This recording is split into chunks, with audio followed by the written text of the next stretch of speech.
Well, they can separate us, but they cannot divide us. LD21 is our sister from LD2 back in the days.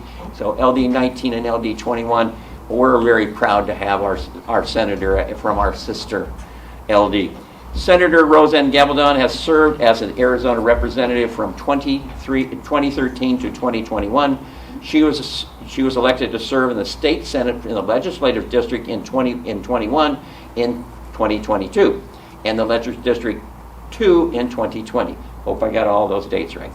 She is known for her working with local stakeholders, school boards, and business partners to bring together successful opportunities for growth and education. She is mostly proud to participate in programs that involve working with children, very much so. Roseanne believes in creating opportunities and prosperity by supporting and engaging public education, environmental development efforts. She is a champion for protecting Arizona in unique environment and protecting its most vulnerable areas. Please welcome Senator Rosanna Gabaldon.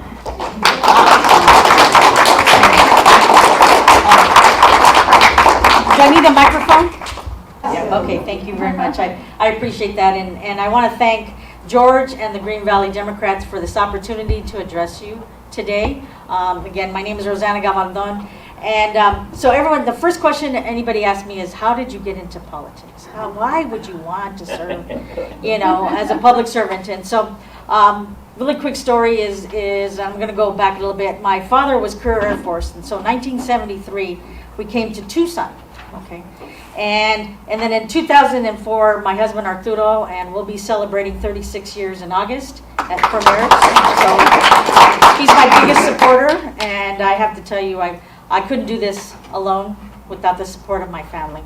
So in 2004, here we are, and we moved to Sahuarita. That's when the housing boom. We built a brand new house. Everything was going really well, and I had been working since the age of 14, and then my husband Arturo said, why don't you just take a break? And so here I am, unemployed, right? Our son is a senior in high school. He's living with my mom in Tucson, so he doesn't have to come to a brand new school in his last year of high school. And so I started looking around, and you have to keep in mind, Sahuarita in the year 2000 had 3,200 people in population according to the census. And in 10 years, in 10 years it grew to 25,000 people. And Sahuarita, also, I just talked to Mayor Murphy yesterday at an event, and he said it's close to 36,000. All right, but then Greater Green Valley, right? You have about another 40,000 people. So this area, pretty much, right? We have about 50, 60,000 people that live in this area. And why I tell you that is because back in 2004 when I moved to Sahuarita, a brand new house, got the new, it was wonderful, got the curtains all, put up, everything, and the house was beautiful, right? And then what do I do now, right? How many times can I clean out my closets? So someone suggested, hey, you know what? This is you're living in Sahuarita, the town council. I just don't agree with them, but I don't want to run for office. And so I started going, and that's when they met at Animax Park before they even built the town hall. And so I would sit there, and they would laugh because the council would laugh because I would be the public. There was the reporter and then all the staff. And what I did was, for a year, I sat there and said, wow, these people are really smart. But then I looked and I said, no one looks like me on that dais. And they're not really talking about what I want. Because I'm a citizen of Sahuarita. And so I went and I talked to one of the council members, okay, and it was Lynn Skelton, if anybody remembers, and former mayor, council member, Skelton said, hey, I need somebody in my Economic Development Commission because there's 7 volunteers, right? So I want you to be my person on the economic development. Okay, so you have to remember Sahuarita, remember? There was a lot of leakage, talking sales tax. Everyone was either going up north or south to shop. So fast forward, I'm Parks and Recreation Commissioner, and in 2007, I ran, and I lost by, I was a couple hundred votes. And in 2009, I ran again, and I won. And I won because of the grassroots, because people like you that were knocking on doors for me, and there I am, the Saudi, the town council, and I'm thinking to myself, now what? Okay, and none of the rest of the council ever would go in. They would go in the night of the council meeting, and then, but I would go in every day. And I remember Mr. Staley, when he came to me, he said, Councilmember Gabaldon, the staff wants to know if you're going to be coming in every day. And I turned and I said, Jim, you tell staff I'm going to be coming in every day. And I was a very different, unique council member. But what it taught me is that public service is not as easy as you think. And when I was looking at these individuals up in the dais, what it was I was thinking to myself, now what? And that's when you have to start building relationships. And so in 2012, right after redistricting, they all came to me. A lot of people said, you need to run for the State House. And I said, I worked so hard to get on the Saudi at the town council. I had to, at the time, the law was I had to resign to run for the State House. So I resigned, and that was February of 2012, and in November 2012, I was elected to the Arizona State House. And I've been there ever since. And I didn't get there by myself. I got there with the help of DCSRA, all the other organizations, Quail Creek, and that's how I was able to go and represent you for the 12 years that I did, or the 10 years that I did. So I just wanted to tell you that from the bottom of my heart, I thank each and every one of you that got me there, because it was very, very important. So let me talk about, so now I'm going to kind of shift, and I want to talk about, and I'm going to move behind the podium here, is I want to talk about the legislative session, okay? So we begin, and very hopeful, first day of the legislature, opening day. Katie Hobbs, our governor, talks about all these wonderful things, and we stand up and we applaud her, and it was great. And and again, this is me talking, my opinion is, I don't think she knew what she was getting into, even though she served on the legislature. Being governor was very different because we had a majority of Republicans. And so from day one, she started talking to the Republicans and tried to get a budget put together. But what she forgot to do was she forgot to invite us Democrats to talk about the budget. And so we came in later on. And just that you know, I was actually, I was serving as minority whip in the Senate. And then I became ill, so I had to step down because I wasn't able to really fulfill all those. And I may at one point sit down because I can't stand up for very long. So anyway, but once we got into the conversation, what occurred is she was making, the governor was making deals with my colleagues from across the aisle. And then what happened was then she came to us, and we came with a list of, excuse me, a list of our priorities. And we have what's called the blueprint, and we actually gave that to her, and we in the House, we meaning the Democratic caucus in the House and in the Senate. So fast forward, we turned in our list, the Democrats, and what happened was Republicans had their money. They were given each money. And we as Democrats, we had to come together and say, this is our priorities, and you need to pick from those priorities. Because Katie Hobbs really wanted to have a bipartisan budget. So you that have been in Arizona know that we do the budget not like normal people. We're doing it at 2 o'clock in the morning. Okay. And so it wasn't that bad. It was like midnight. And so what happened was our Senate caucus, our minority leader Epstein came and said, this is the ultimatum was given to us. That leadership, both in the House and the Senate, and the Democrats had to vote for the budget. and that if they did not do that, our priorities were going to be taken away. Okay, and what I found out later was it wasn't coming from the governor; it was coming from her staff. So if you keep up with the politics, some of her staff is no longer there. Okay, so anyway, I don't want to be Debbie Downer or anything like that, but what happened was we as Senate Democrats we talked about strategy, and certain of us voted against the budget because we had to show that we did not address what Governor Hobbs said she was going to address, and that was ESAs, right? Empowerment Scholarship accounts. She did not address our housing situation.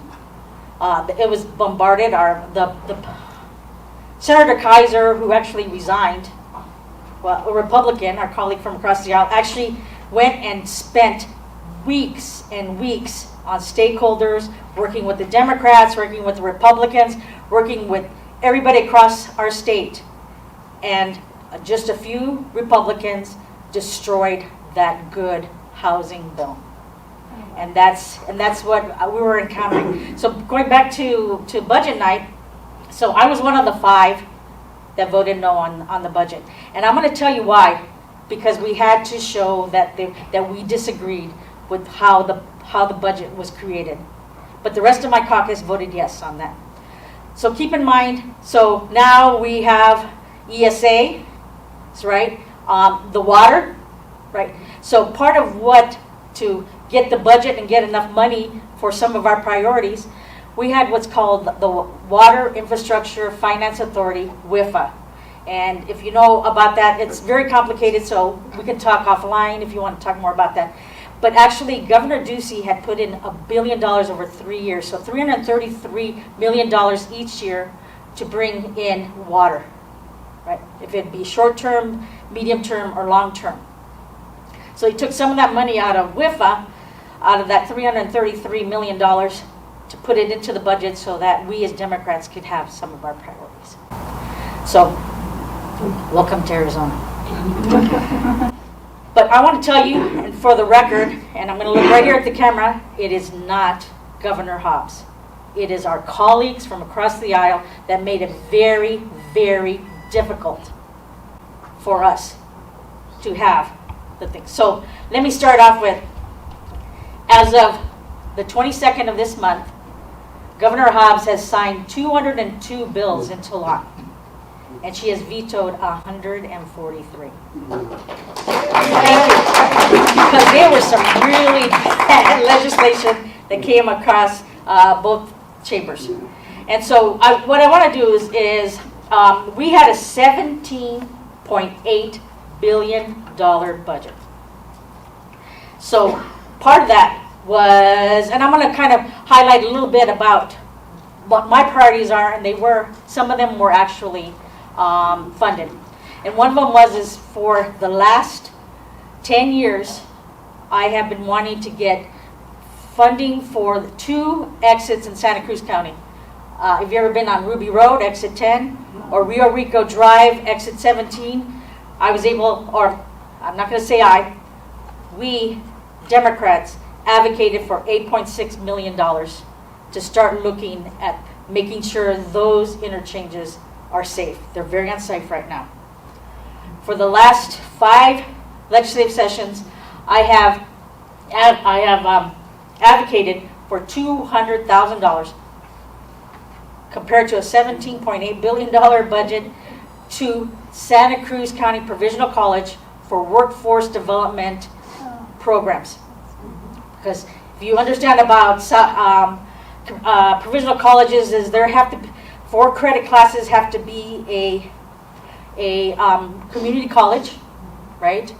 And so Pima Community College does the 4 credit, and the $200,000 is going to go to actually train more people for the Fresh Produce Association and other industries that are down there that are so needed. They need the workers. So that was something that I advocated. I talked about the $8.6 million. Okay, so I'm going to kind of shift a little bit. And I'm going to talk about the ESAs. Okay. The Joint Legislative Budgetary Committee, okay, came and said that by the end of this coming fiscal year, so the fiscal year of 2024, ESAs is going to cost the state of Arizona $900 million. That is going to take money out of our public schools, okay? Because we did not discuss caps on ESAs, and what's happening is that if you look around the state of Arizona, the majority of those private schools are in Maricopa County. Yep. I think I have 3 in LD 21. So think about what that is going to do. So what the Speaker of the House, and I applaud him, he actually is going to create, an ad hoc committee to actually address ESAs and talking about reporting the metrics on that, and it is going to be bipartisan, but the Senate President wants nothing to do with it. So it's going to be coming from the House, which I'm very pleased with. But again, this is politics. I can go over. Okay, so I want to talk about water very quickly because I know it's a very important subject. For 8 years that I was in the House, I actually served on the Natural Resources Committee. And what I found is when I was a freshman, the Speaker of the House, his name was Andy Tobin. And Andy Tobin had actually introduced legislation for augmentation to actually take water where water was or is to where it was needed. And it was the chairwoman of the committee said, I'm not going to hear the bill. So we had a presentation, and I have to tell you, I learned a lot from that. Okay, and this is what we have to do now for the state of Arizona. We here down in our area, the Green Valley Sahuarita area, we don't get Central Arizona Project, right? But there's actually 2 projects. I don't know that you know. One is the Pecans. They have what's called a groundwater savings facility, a GSF, that they can put cap water into there instead of pumping the water. And there's also another one called Project Renews, that there's actually going to be a treatment facility or a retention pond, because if your house was platted after 1996, and I don't know if you noticed on your property taxes, is that you're not only paying for the delivery of your water, you're paying for the actual water that you use. Your water utility reports to what's called the Central Arizona Groundwater Replenishment District, CAGRD, and look at your property tax. If your house was platted, I'm talking platted, not built, but platted, after 1996, you are paying not only for your delivery, but for the water. And part of what's called the active management areas, and I don't want to get too much in the weeds, right, it's called safe yield, where every drop that is pumped up needs to be replenished within that active management area. You know where it's being replenished? Marana. Yeah, so what benefit do we have? And did you know that our water runs from the south to the north? Okay. So now, one of the things that I also wanted to bring up, and then I can move on. Another thing with the water is that we have a treaty with Mexico, and one of the minutes, instead of doing the whole treaty all over again, there is a minute in there that actually says that we will receive sewage, wastewater from Nogales, Sonora. Keep in mind, Nogales, Arizona has about 25,000 people, and Nogales, Sonora has 250,000 people. So we're getting, again, right, it goes gravity fed into a wastewater treatment plant in Rio Rico, but it was built to be biological. And now we have chemicals coming in from the maquiladoras, the factories. So the treatment is getting right. Because remember, they're growing and growing and growing. But why I'm telling you this is because we, in the Green Valley Sahuarita area, benefit because it comes to us. Because the majority, up to Tubac, it's caliche, and the water just rushes in, and we sit on a very healthy aquifer. So people sit there and say, are you running out of water? Please talk to your water utilities. But what I've learned is that no, we are not running out of water. But my concern on that is contamination, right? Depletion, right? And subsidence. Those are my three concerns. So one of our water utilities actually, there was a sulfate plume, still exists, and they had to go and negotiate with one of our mining operations here, and they literally had to sue the mines to actually get something out of what's called Arizona Department of Environmental Quality. So actually they meet as it used to be every 3 months, now it's every 6 months, and it's called the Citizens Advisory Group, and it's CAG. And Freeport-McMoran, that's mine, actually needs to get, and it's being monitored, but the sulfate plume is still there. So contamination, right? Then we have our pecans. We love our pecans, it's wonderful, right? That's good, it cleans up the air, right? But you have to understand also the chemicals that are being put into there. And then also they do flood irrigation. You ever see that where when they water it's, right? So they pump the water out of the ground, right? And then it trickles down. And then Mother Nature, there's an opening, and then it settles, and that's what's called subsidence. So I don't know, I know when I was on the side with the town council, some of the my constituents said, there's cracks on my wall. It's because the thing is settling. So again, we have water, but we have to be good stewards to making sure that we have safe drinking water. So what I want to do is I want to highlight some of the bills that were actually signed and vetoed.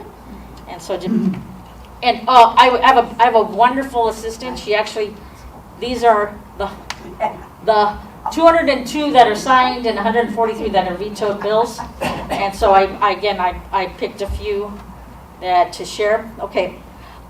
One of them that was vetoed by the governor was House Bill 2474, and what this did was it asserts the immunizations that have been issued, USDA emergency use authorization that are not required for school attendance in Arizona. What they want to do is they want to make sure our kids they're not going to be vaccinated. That's what they want, and so she vetoed that bill. So thank you, Governor Hobbs. Yes.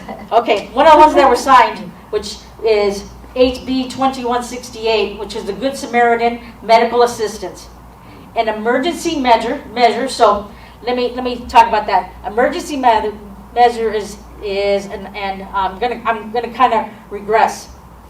If the bill was passed by simple majority, it does not go into effect until 90 days after we end session. We haven't ended session yet, and I'll talk about that in a moment. But emergency means it's effective immediately. You don't have to wait. Okay, so this is an emergency measure that extends from June 30th, 2023 to June 30th, 2028. The protection from criminal prosecutions of individuals in good faith seek medical assistance for themselves or someone else experiencing a drug-related overdose. Right? This is, so we don't have to be afraid to help somebody that's ODing.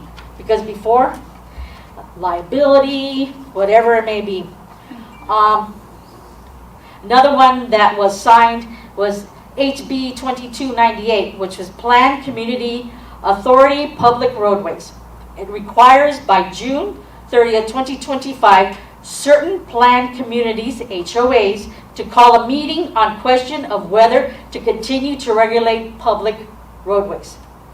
I have constituents that are actually coming to me and saying, we have private roads, what are we going to do? Can we do that?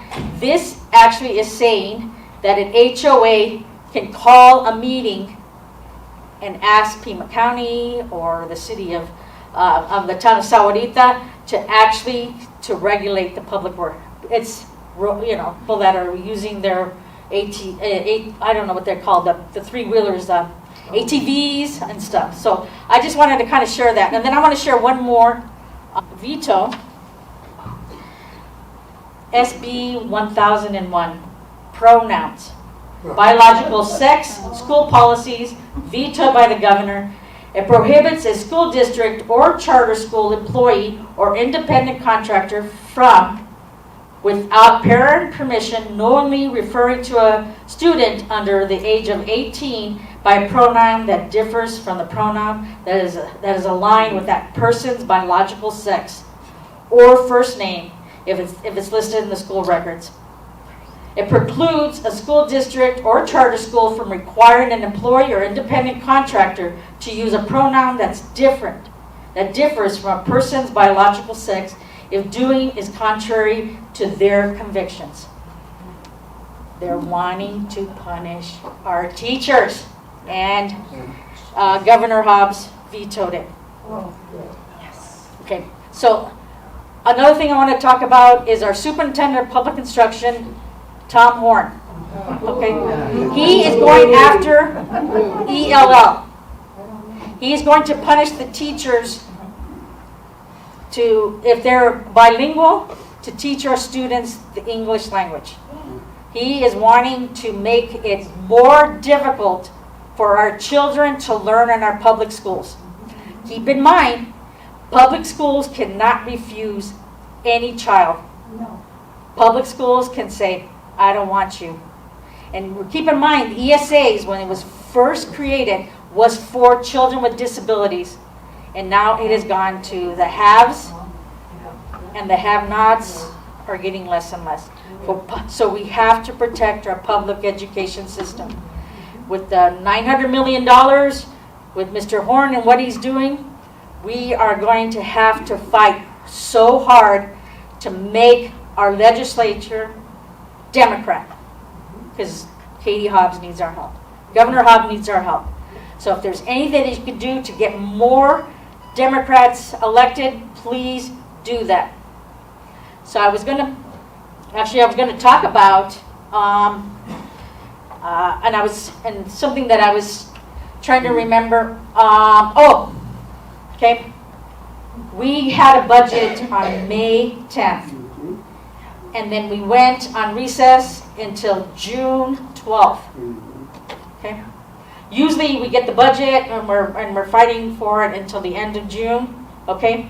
We went back for 2 days to clean up some stuff, and now we are in recess until July 31st.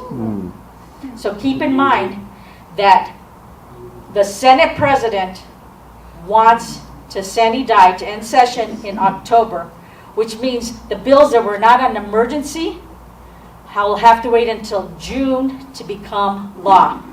Some of these bills are going to benefit the state of Arizona, the people of Arizona, and they are prolonging when those bills get into law. So who knows what's going to happen on July 31st? The Speaker of the House has said, I want to end it. We're going to come back on July 31st, August 1st, and we're going to sine die. It happened before when the Senate actually ended session, and they're supposed to talk to each other. But state law says that within 3 days, if one chamber ends session, sine die, then the other chamber has to do it within 3 days. And I'm crossing my fingers, and ladies and gentlemen, we have to remind the Senate President that we have to sine die, so that these laws that Governor Hobbs signed in, the 202 bills, well, less than that because some of them are emergency measures, is we have to end our session. And we cannot go until October, because I'm going to tell you, we are paid per diem, okay? And from the first day of session till the 120th day, right, I am paid $238 a day. And I'm going to be very complete and transparent with all of you, okay? Because I don't want to drive home every night. So I lease an apartment up there. And let me tell you about that. When I first got there in 2013, the rent was about $650 a month. I pay $1,400 a month for rent, and that is not a really fancy. I mean, if I want to go fancy, I could pay $2,000, but I don't want to do that.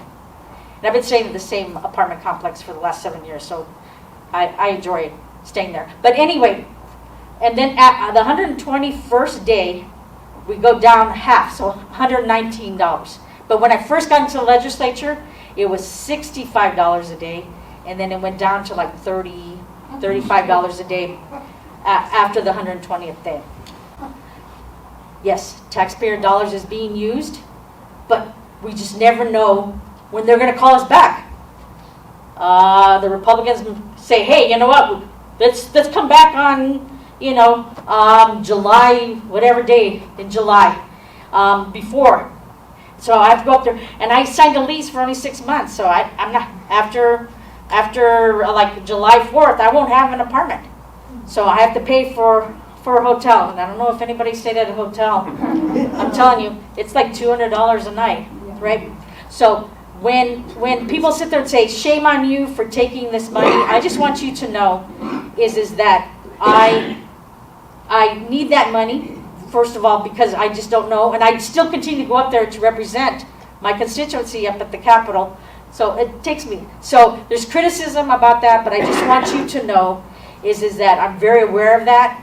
So let's end session so we can stop spending the taxpayers' dollars. So anyway, I'm gonna end there because I've said a lot, but I want to open it up for your questions. And someone, please. Isn't the session, the length of the session dictated by law? I know that sometimes it has been held over through June, but I've never heard of going almost all the way around the calendar. Just as long as we have a balanced budget by June 30th, and if we're there after June 30th, what they do is they cover the clocks, and we cannot leave until we have a balanced budget. Because we cannot end, because we have to have a balanced budget. That's in the Arizona Constitution. Okay, so we got a budget on May 10th, 11th, right? So now what we're doing now is they can prolong, meaning my colleagues from across the aisle, can prolong it, because we as Democrats have done motions to sine die. And they actually did another motion to sit there and say we're adjourned for the day. So they don't entertain, the Democrats, want the possibility of ending session. So several reasons why we're not that is because certain colleagues from across the aisle do not like the governor's appointees for the state agencies.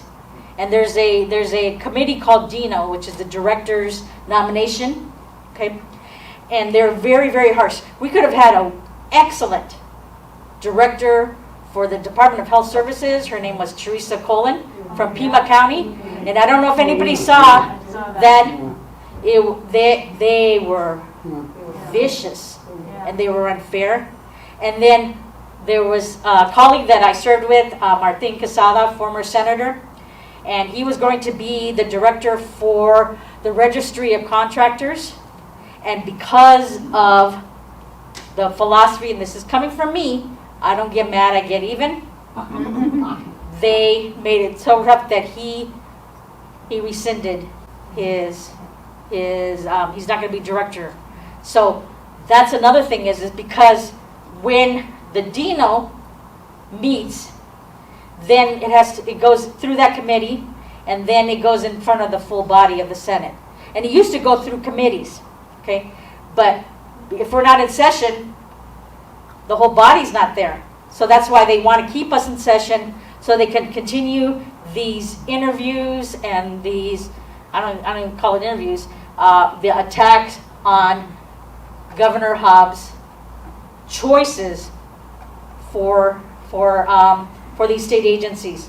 So to answer your question is that just as long as we have a balanced budget, my understanding is we do have that right now. they can prolong it. So this is legitimate. I'm not a lawyer, but my understanding is, yes, they can prolong it.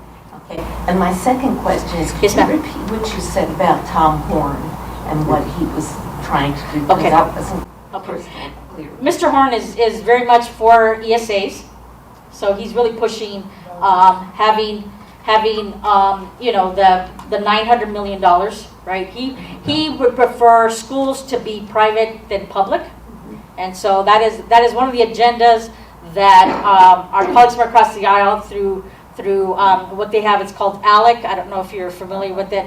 That's where they get their model legislation from. And then second of all, Mr. Horn wants to have just English only in our public schools. So how can we teach our students that are bilingual, right? So he wants to punish the teachers for teaching our students. And he says just English. But, so why? That's confusing to me. Are you saying he's getting rid of the English language learner classes? Oh, okay. Yes. That's- He wants Kids to. that don't speak English really well, Yes, I- go to a special class. He wants to modernize it. Modernize it. Oh, really? Yes. Oh, So, English only. English only. Yes? Mike? Yes. Mike? Oh, I have thank a you. question. As I understand it, we're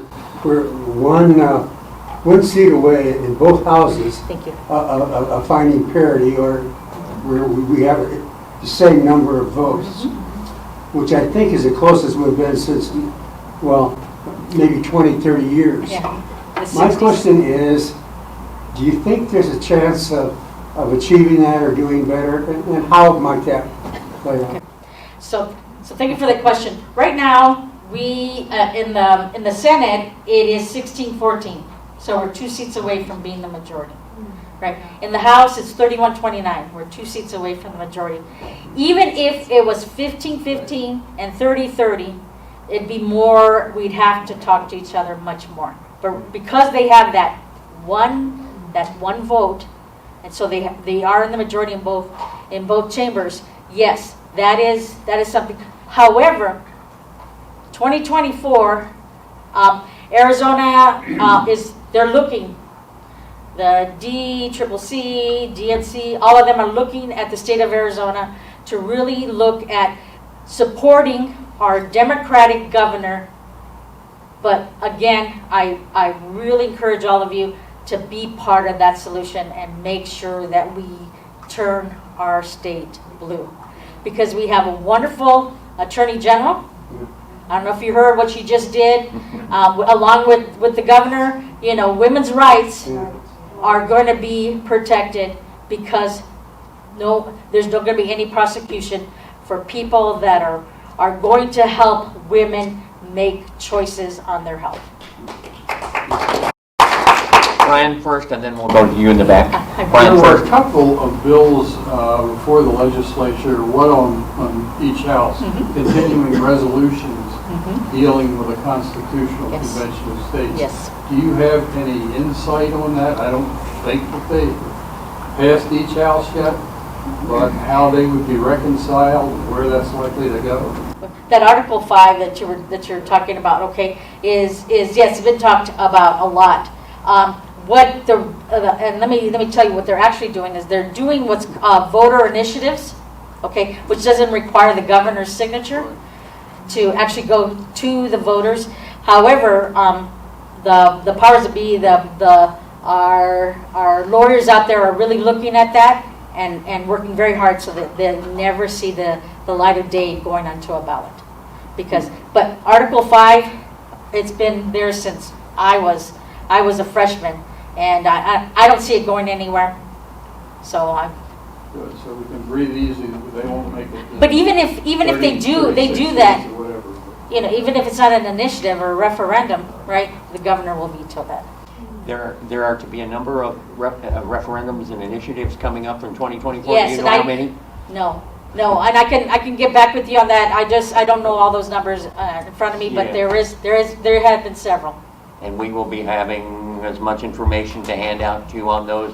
I've heard as many as 42 to 50, so, yeah, there's going to be a bunch of them. Yes. In the back. Back to Tom Horn again. Yes. This guy just sticks in my craw. I don't Okay. know how he got reelected.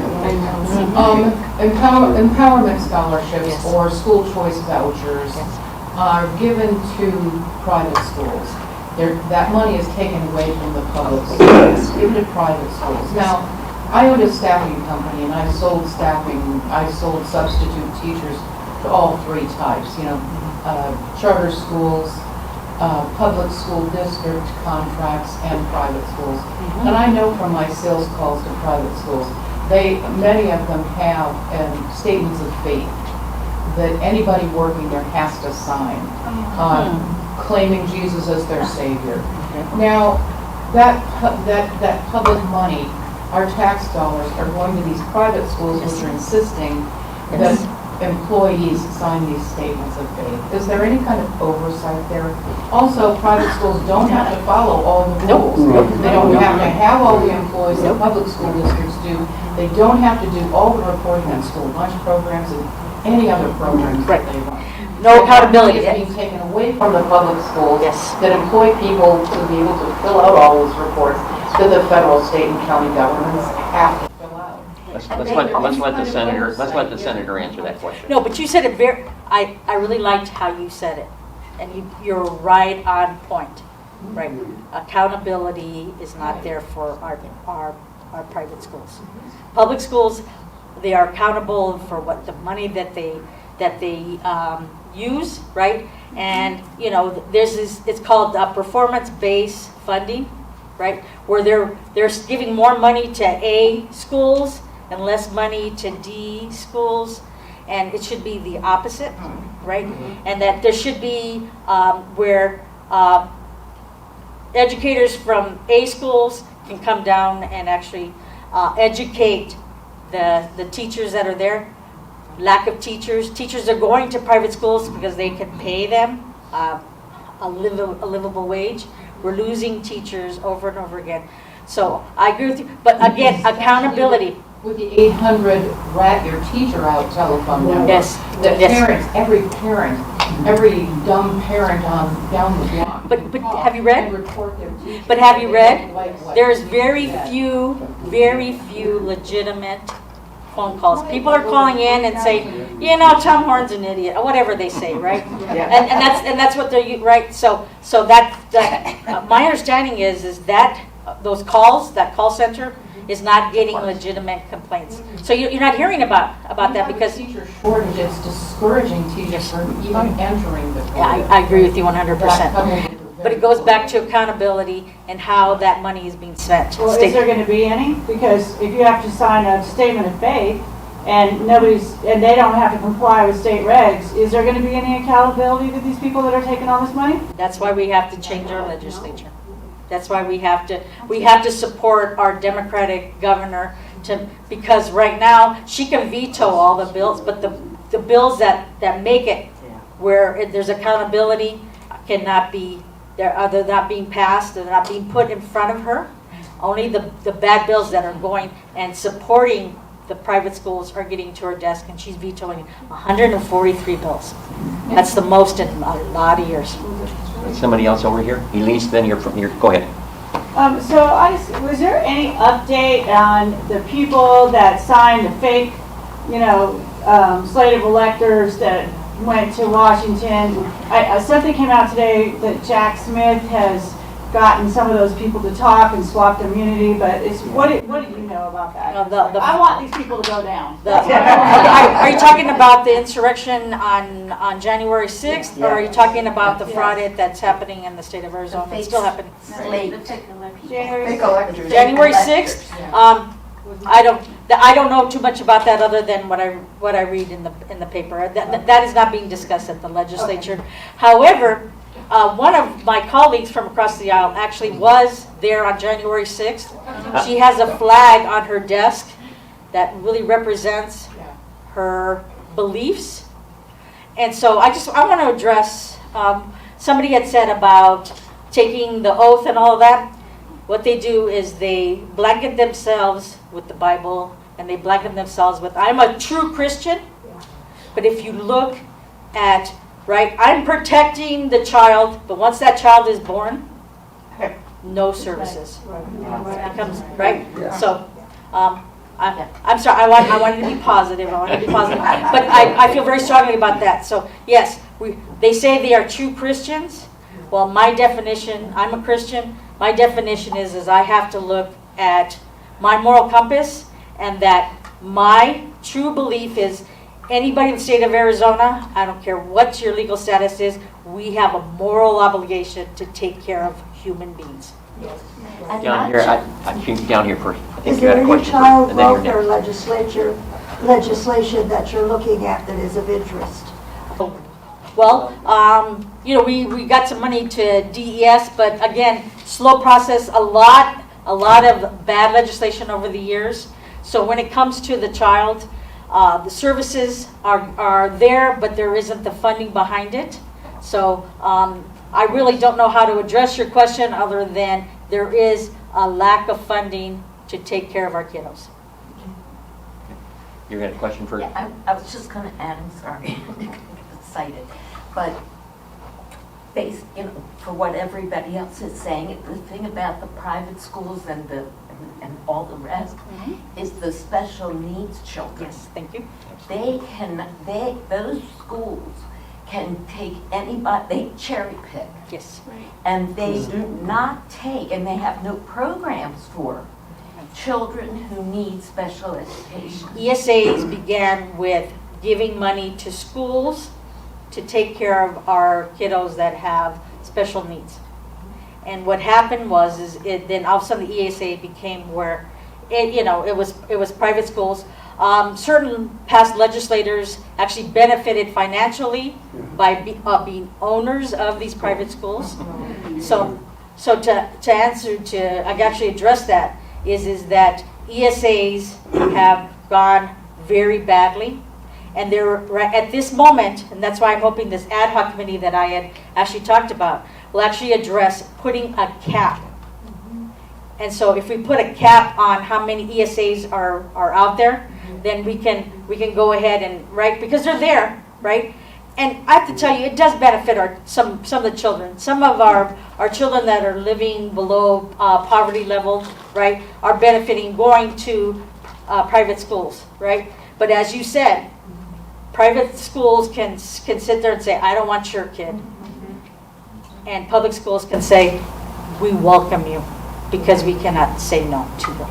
And public schools do not have the funding to take care of those kiddos or to educate them because they have special To the needs. degree that they need Yes. to be. Lady, right? I'm In the sorry, this back. lady was I was going to ask, I'm sorry. I was reading okay. that one of the reasons that the Republicans wanted to keep you guys in session for so long was so that the governor could not call a special session for something, like reproductive rights or whatever. Sure. Even though they probably would vote it down, but that's beside the point. And thank you for asking that. But even if we end session and we suddenly died, that's not necessarily where we can. The governor can call a special session, and we are compelled to be there. But doesn't mean that my colleagues from across the aisle will participate. Right. We have 31 votes. We have the 16 votes, and so it's a power play. And I'll tell you why. I think, my personal opinion, they see the writing on the wall that Arizona is going to become a blue state, and they are afraid. That's what I'm thinking. I don't know what's in their heart. I do a lot of imaginary dialogue and make up stories, but I'm sorry, go ahead. Yes, This sir. gentleman here. The statement of faith that we were talking about earlier brought to my mind the legislator that hid the Bibles under cushions and to remind people about the separation of church and state. yes. And I just wondered if there was any support for her in the legislature. Thank you. She's my seatmate. Representative Stephanie Stahl Hamilton, a ordained Presbyterian pastor, and it was a mistake, and she was doing a joke. And again, as I said, my colleagues from Ecclesiastic take their Christianity very seriously. And so they actually did an ethics complaint. 3 Republicans did an ethics complaint on her. So I should begin by saying I am not the representative's apologist. If you want more details about why she did it, please have a conversation with her. But what I know and what I feel is that their philosophy is I don't get mad, I get even, because Representative Stahl Hamilton actually did the ethics complaint against Liz Harris, who was expelled from the State House because she did an interim committee, and the Republicans said, well, we didn't know what it was about, and brought in speakers that were actually talking very negatively against Republicans, and etc. So they said it was code of conduct, right? Was unbecoming, whatever it was. And so I want to end with this: is if you have an opportunity to talk to Representative Stephanie Stahl Hamilton, please do, and she can explain to you her actions. But a little bit more than that is that what happened was the ethics committee said we are going to. There was an ethics complaint, and what the ethics committee said was we're going to put it to the body of the State House. So I wasn't part of any of that because I'm in the Senate. And what they did was there was a motion to censure her, okay? And then they replaced that motion with to expel her. And some Republicans voted against expelling her. And then the censure, which my understanding is you need 31 votes to censure, a simple majority. To expel them, you need 40. So, and what happened was it was 30 to 27, right? And they said, well, the Republicans said, well, you know, it's the majority of the people that are here. She's censured. So that I'll never really understand, because she really wasn't, because there was a Republican that actually voted with the Democrats and said, sure, she made a mistake. Sure, I don't understand what she did, but we shouldn't have to punish her for what she did. I don't believe that this punishment deserves censure, but they censured her anyway. Her contact information is at headquarters. If you'd like to contact her directly, you may do so. Okay, we're watching Hudbay tear up the west side of the San Luis. Yes. I heard they're going to put Okay. 6 open pit mines instead of 2. Let's respect the They're speaker. gonna gouge out part of the original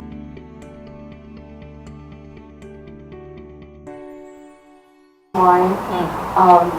They're going to use aquifer water to wash rocks. We're in the middle of a drought. And at one point, I think they were saying, oh yeah, we'll just replace whatever water we use with Colorado River water. Like, what? Colorado River water?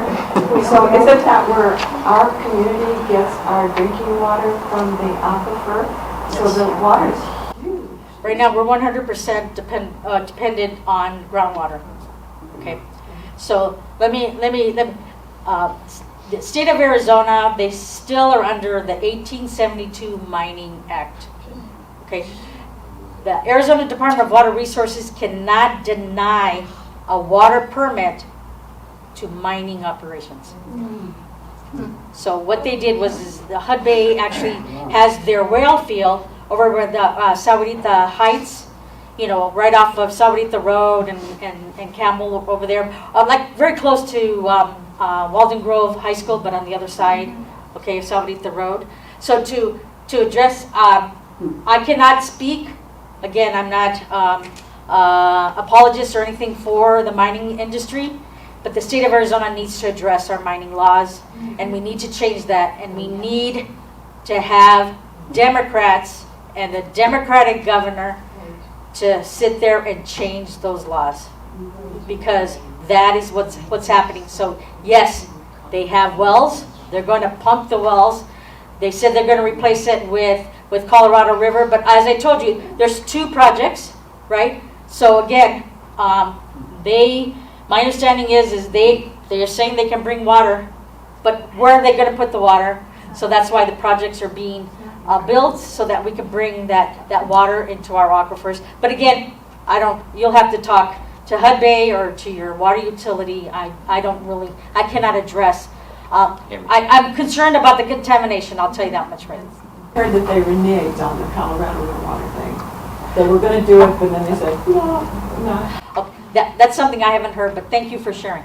We will Appreciate have that. a speaker come and speak to us on that project. And I know I've been kind of in contact with Representative Gahalva, and he has been trying on the national level to get some of these mining laws rewritten too. So we will have a speaker on that 1872 law. There's uranium is polluting the water in northern Arizona. And the Supreme Court just denied the Navajos some of their water rights. So yes, it was 5-4. So again, this is what we're fighting for. So as George said at the very beginning, we need to re-elect Joe Biden. We need to keep our focus on electing Democrats. And that's what we need to do, is we need to focus on that. And I encourage each and every one of you, if you know somebody that wants to run for office, because the last thing, George, is what the Republicans are doing is they're trying to put their people on our school boards. Yeah. Okay? And that we have to, fight. So if school board races are very, very important, you think, oh, well, the state and the federal, our local public servants affect you even more than I do and Congressman Grijalva does.